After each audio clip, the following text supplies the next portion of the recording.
Boston Celtics media day and training camp. Positive vibes all around. And if there's one thing all of us know, is that an impressive display on media day and training camp always equals a championship at the end of the season. Let's get to it, guys.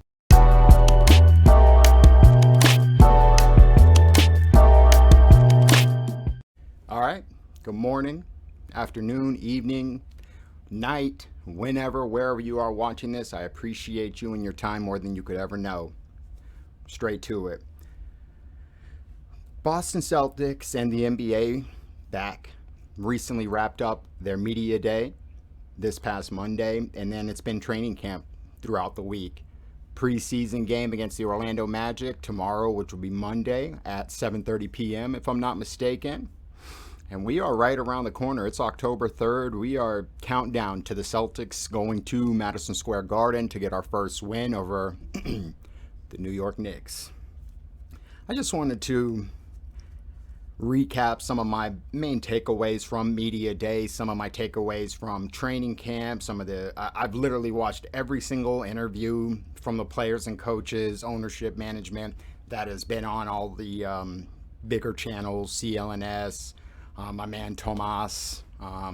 They've been dropping a bunch of the interviews, and I've been just kind of peeping what the vibes are looking like. And of course, as expected, very positive. So just want to kind of recap everything and give my final thoughts with the season right around the corner. So let's get to it.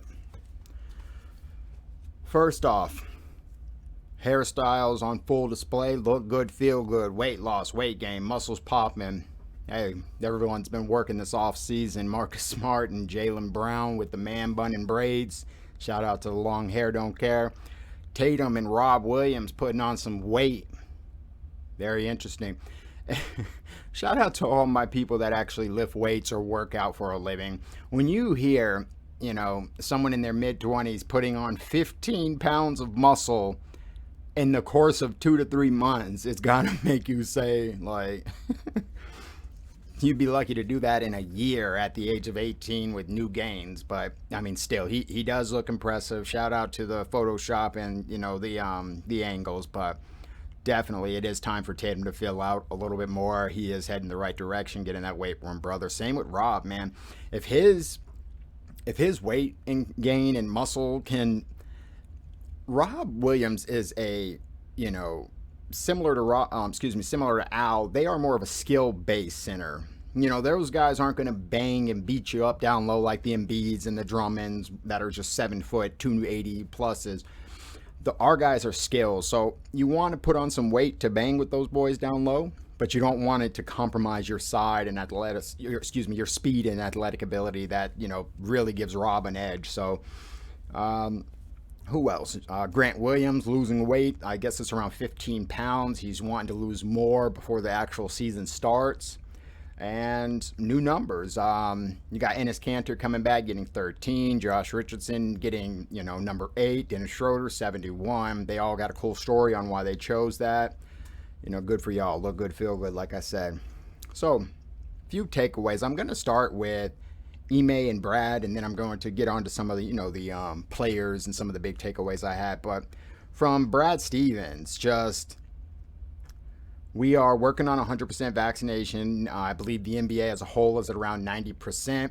I'm not sure if everyone on the team, with the exception of Jay Richardson, is vaccinated, but I know we are getting very close. And of course, our goal is 100% because obviously there's states now that are making it to where you cannot play, a la Kyrie Irving. Enjoy that, Brooklyn, haha. But Brad Stevens, some of his main concerns were, previous staff. Obviously, he's confident with Ime and all of the new personnel he brought in. Very confident, spoke on Marcus Smart, his new contract. But some of the biggest things I took away from Brad was him saying we are not waiting to improve.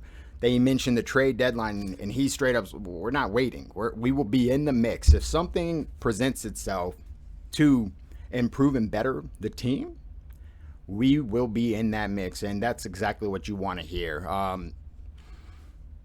Not much else takeaway wise, and I literally mentioned the Fournier TPE in every single video, so I'll not mention that. But that is something, a move that, I mean, he does have right there, to improve. What else do we got, Brad? Busy right after the season ended. Been kind of slow here recently. Good for you, Brad. Ime enjoyed his first practice. Very successful, fun, fast pace. Something he said he'd like to see them play at a faster pace. Spoke on Rob's health, wanting him to grow. Obviously, his confidence in him. Said all the guys are in good shape.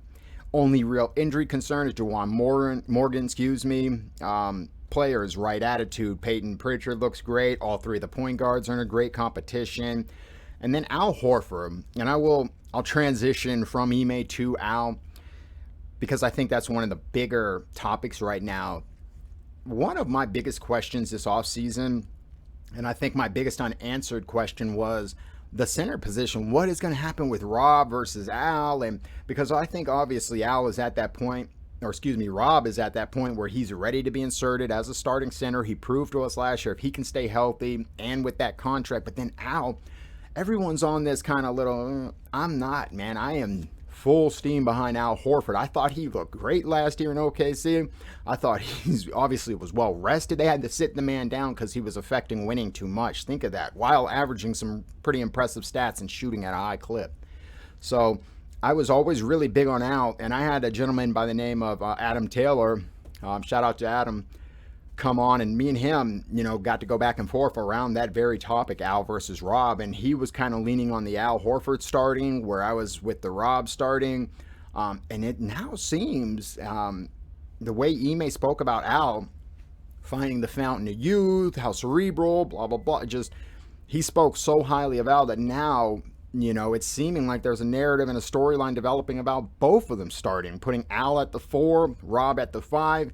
Ime spoke on how he thought Philly, didn't really utilize their double big as well as they should have, so very, very interesting. Now, me and Adam were able to speak on that, and it wasn't that we were against it. I feel like we even both mentioned wanting to see it at times. My concern with that is what it means for the depth, the bench.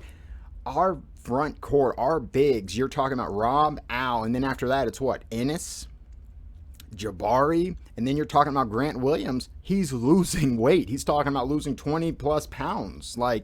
And he's already a smaller guy and he's trying to bang. So I just feel like he's going in the opposite direction of what, a small ball center would be. But hey, so it's just our depth. If you start both of those guys, and I imagine it'd be the first substitution, one of them would come off. I get that. But it, to me, screams the need for more Enes Kanter and more bench, more depth.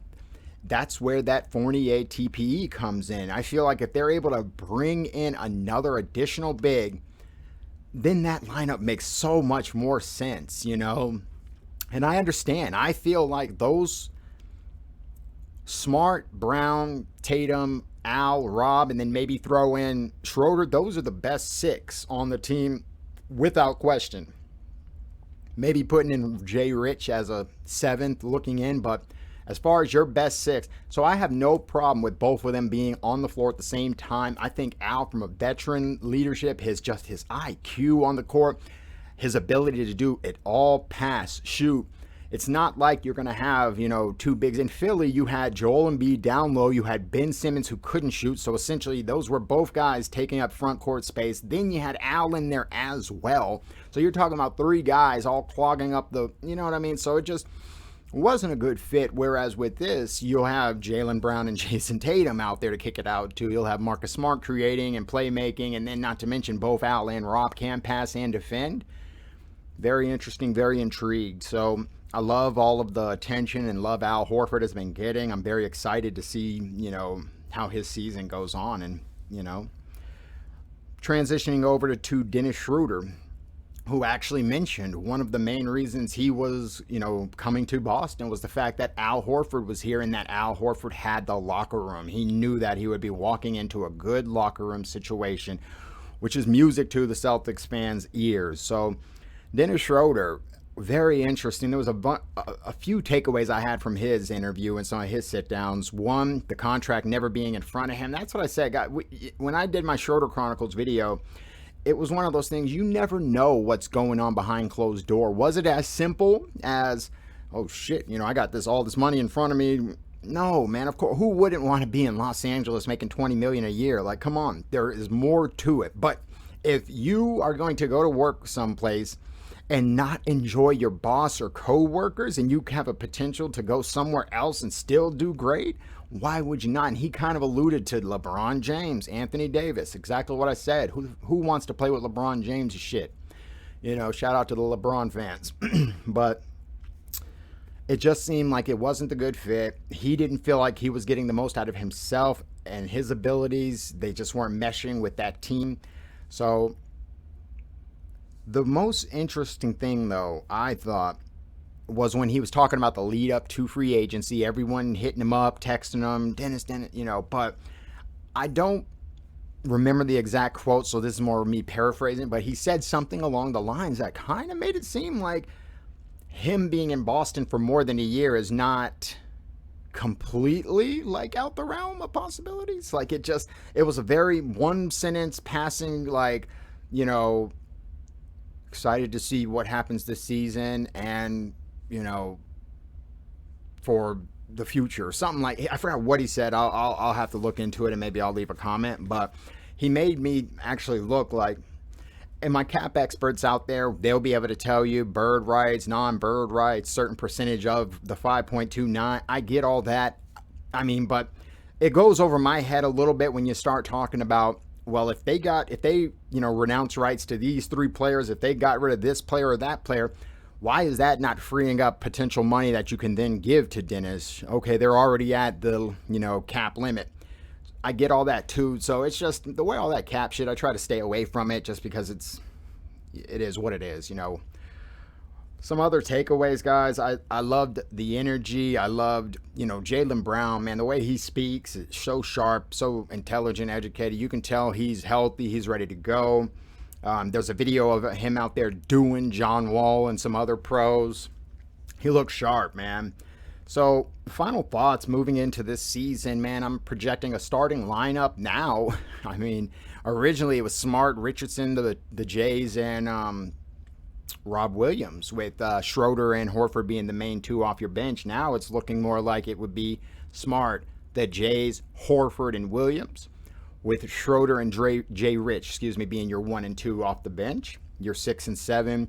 I think you'll then have Neesmith. You'll have Payton, and Ennis probably filling out some of the first guys off the bench. You'll have Wancho potentially getting some minutes, Jabari, Grant Williams. See how all that kind of, plays itself out. The new Garrison Matthews. See who makes the team. And then we can get into that a little bit more. Once again, I strongly, strongly believe the Boston Celtics will be a 3.